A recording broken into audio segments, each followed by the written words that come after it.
Here are some of the reasons why some of us immigrants are broke, remain broke, and may remain broke if we're not careful. I know you say God forbid, but let me quickly talk you through this. If you don't know me, my name is Gloria. On this channel, I just walk you through my paths, share my experience, learn from you, and you learn from me as we go through this our broad journey together. One of the most, and I think one of the very first point I want to talk about is for you to avoid high-fee financial services. Some of us, when we move into this country, it is very enticing. You come into the country, they tell you, oh, take this credit card, take that. They offer you so many things that you're like, it's a bit of a shock. Where we're coming from, we're not used to this. And if you're not careful, you can get carried away. Why most of us are not guilty of this? Because we're from a background of, oh, I don't want to owe. I inclusive actually refused a credit card when I was first registered in this country. I did not have credit card for 2 to 3 years until I understood the importance of owning a credit card. But some of us can get carried away with so many offers. They will tell you, buy this phone and pay later, buy this, pay bit by bit. Before you know, you find yourself in financial trouble that you don't even know how you got into. It is very quick. Some of these things are too good to be true, so try to avoid it. The second point I'm going to raise is uncontrolled spending without budget. Most of us are used to just eyeballing it. We eyeball it the way we eyeball ingredients. We don't plan.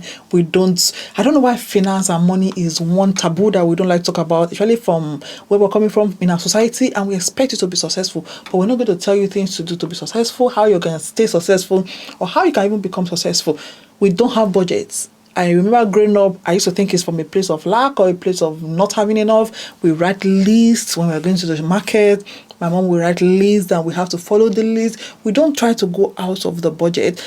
Coming abroad, I find myself just going through all the aisles and just putting random things in my cart. Now I get home, now my freezer is filled. I have food that my freezer is so full that I can't even go to the bottom. Because of that, I'll go and buy another one. And those are financial mistakes. Over budgeting or not even having a budget at all. You don't have a plan. You don't even have a budget. Whatever comes just goes. Now let's say I've earned £1,000 because I've not got a budget after I've paid bills, my recurrent bills like my house rent and those very important bills. Whatever comes, the money can go toward because I don't have a budget. I don't have a plan. I don't have a plan for savings. I just not have a budget. Somebody from home can say their grandfather's teeth is broken. I will send to them because, of course, I don't have a budget. I don't have a plan. Not budgeting can make you stay broke and may continue to make you broke. You have to work on that.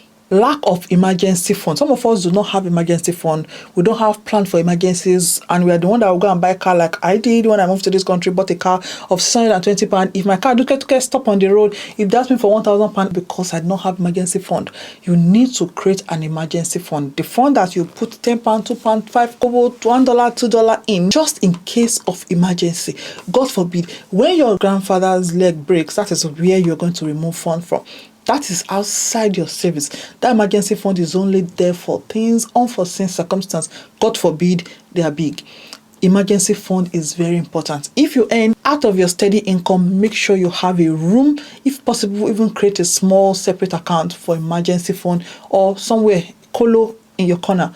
Emergency fund is very important. It will help you stay on budget, help you stay out of your savings, help you stay out of your main expenses. Emergency fund. Mismanaging credit card. Because we are from a place where we do not understand credit cards, when we are handed one, it is very easy for us to just go out of what we should be doing. Make sure you pay your balance on time, get credit card on time, because it is one way that will help you to build your credit score. I always advise when you move into a new country, get credit card or credit cards as the case may be. If you're eligible, register to vote and so other things, they will help build your credit score. While you're at it, be very careful. Don't get carried away. Pay your balance on time. Don't even go close to your credit limit. For instance, if you have £2,000 credit limit, don't go spend 2,999. Make sure you go below. Pay the balance on time.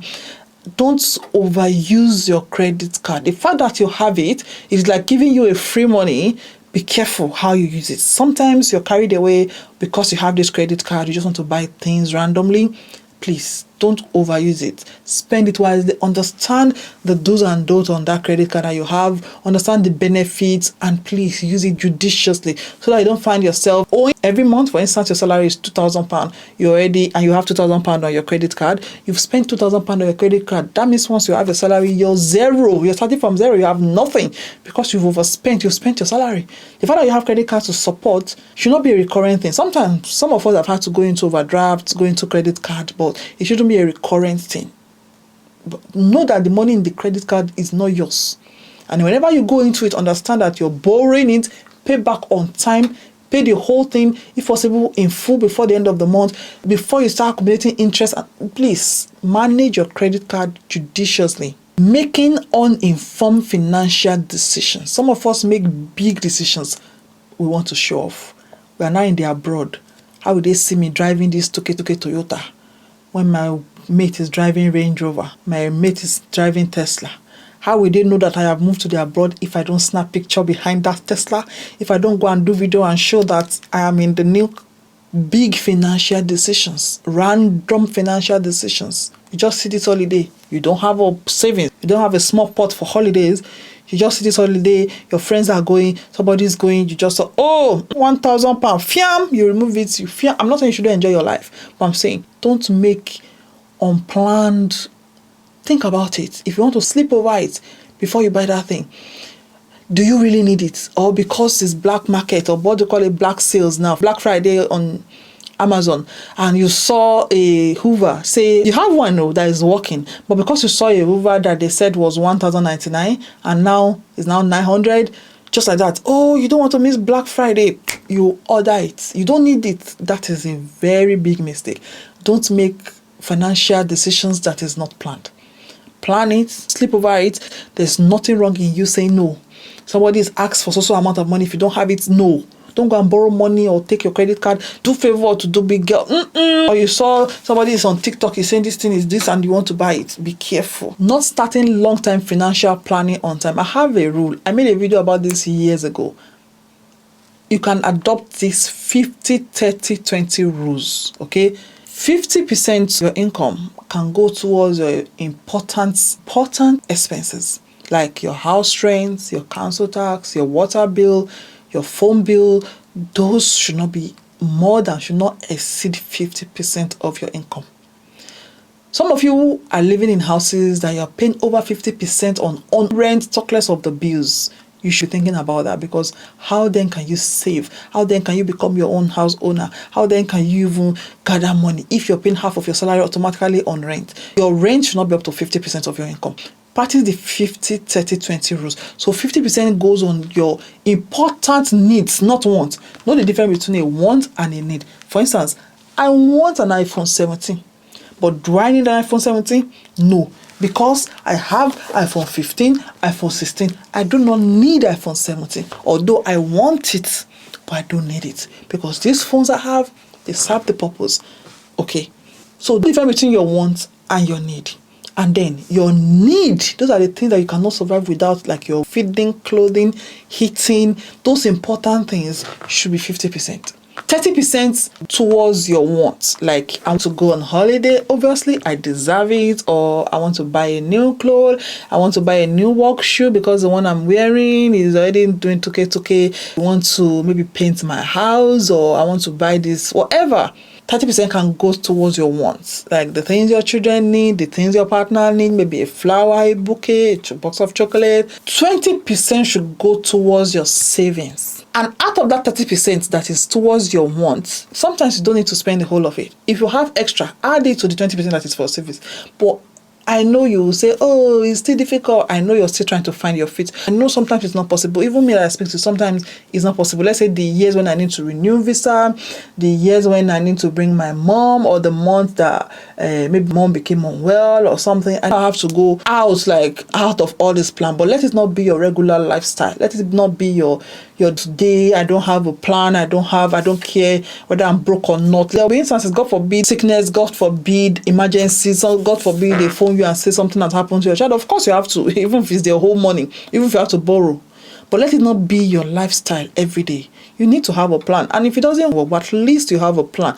Let opportunity meet preparation. If you don't have a plan for your money, I promise you, money will have a plan for itself, because money does not stay. If you don't have a clue, you don't have a budget, you don't have a plan, you don't have discipline towards your money, the world will help you spend your money. Either you like it or not, that money will go.